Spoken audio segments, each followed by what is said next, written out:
this place is famous. It's Lawson. So I mean, what is it famous for? You know where Lawson originated from, right? Yes, I was told Cincinnati, Ohio. Akron.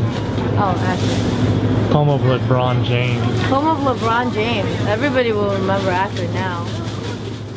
Hey y'all, I've been feeling rather agoraphobic lately, so I wanted to put together some video diaries of Cleveland, Ohio, because I have a lot of footage that was never seen, but sadly, the hard drive containing all of my Cleveland footage went corrupt, and salvaging it can cost upwards of $1,000 if I seek out a data recovery service. So long story short, I have another hard drive that's still working, and it's the one with all my Japan footage. So here's another video of Japan. This is an experience that happened in Osaka, which is the second biggest city in Japan, second to Tokyo. So my sister and I wanted to check it out one night. We ended up going to some outdoor shopping area in Osaka. It was really quite nice, but the only problem was just about everything was closed, and it was only 9 o'clock p.m., which is kinda late if you think about it, but this was such a stark contrast to Tokyo, where everything was open 24 hours, and we got used to this because we started off our trip in Tokyo, and we spent the first couple nights there, but evidently, late night business hours are not the norm across Japan. We'll be sad and young forever. Wow! Oh my gosh. How That's much profound. is this, dude? That is craziness. How about this one? Sick of myself when I look at you. What's that? Man, I'm lost in South Park. So this was the first and last retail store we entered before everything shuttered. It was like Urban Outfitters. I saw this hat that said, "We'll be sad and young forever," and I seriously adored it because it was the most profoundly emo thing I've ever seen. Meanwhile, my sister was gushing over the clerk, who looked like a handsome boy attending junior high. Come to find out, he was 23, so I ended up taking a picture with him. So cute, he's only 20. Damn it. Those are the only people you find cute though. I know. People in their 20s. What's wrong with me? I'm not a cradle rocker, or what's the word? Cradle robber. Anyway, I'm not, okay? I'm just not into stuff like that. I just like really innocent looking people. It's hard to find innocent looking people when they're 40 and curvy looking, okay? And then we just walked around for a while, even though everything was closed. There was an arcade or two that were open, so I was thrilled about that. I have a lot of nostalgia for arcades, because I grew up in the 90s when arcades were still a thing, but I didn't have any money for them since I was just a kid. And Japan used to be the mecca of arcades. But now that I'm here, I gotta say, times have changed, because all the machines were streamlined to look uniform. Circa 86, we had this game. Perhaps it was the wishful thinking of a geriatric video gamer to expect the original vintage arcade cabinets preserved for each respective game. I consider it part of the arcade-going experience, but I also get these are classic arcade games that have long been discontinued.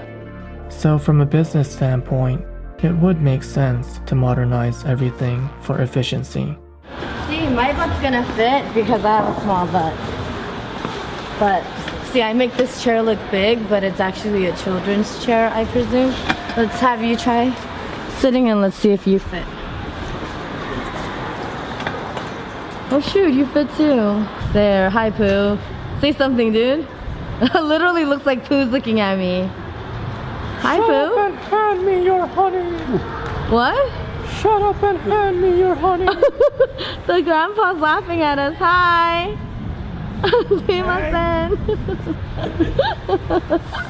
Afterward, we went to look for something to eat. There were a lot of great looking restaurants, and I wanted to eat at one of these restaurants because if they were willing to invest this much glory into their storefront, I figured the same high standard would carry over to the menu. Plus, a lot of these restaurants were vacant, so I thought it was perfect because I like empty places that are quiet. But my sister, on the other hand, finds these places scary. She finds safety in crowds, so she likes to go to places that have lines and long wait times. This is an indicator of quality to her. So she asked around, and eventually, some locals were gracious enough to walk us to the trendiest restaurant that was still open for business at this hour, which was about 10 o'clock at this point. So on first impression, it smelled like cigarette smoke as we entered. My gut feeling was, I hated this place. I thought it was too crowded and noisy. The atmosphere had a college vibe.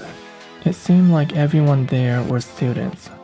Even if I was still in college, I'd avoid this place. And I would ask my sister, why can't we just eat at one of those big empty restaurants? And my sister would say, because those restaurants are bad. That's why nobody's in there. And I'd say, how bad could it be? We were gonna eat kushikatsu, which are fried skewers. We'd never had it before, but I thought it was pretty hard to mess up fried skewers. And yet, here we were. I like it. Really? It's a little rowdy for me. It's nice. I like this. It's how it should be during the nighttime.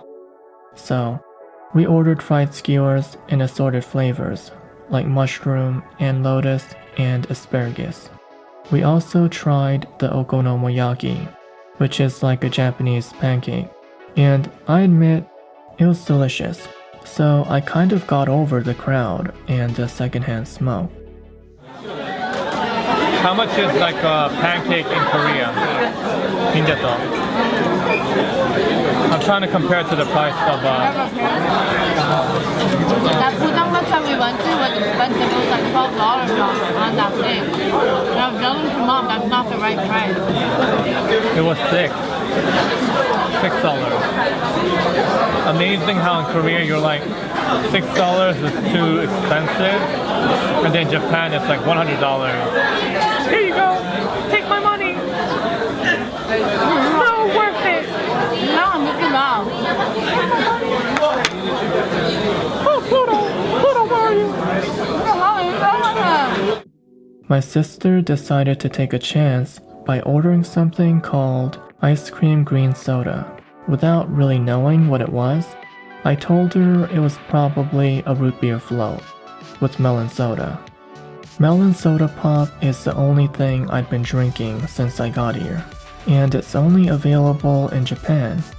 I think it might be my new favorite Fanta flavor, but my sister tried melon Fanta earlier, and I distinctly remember her hating it.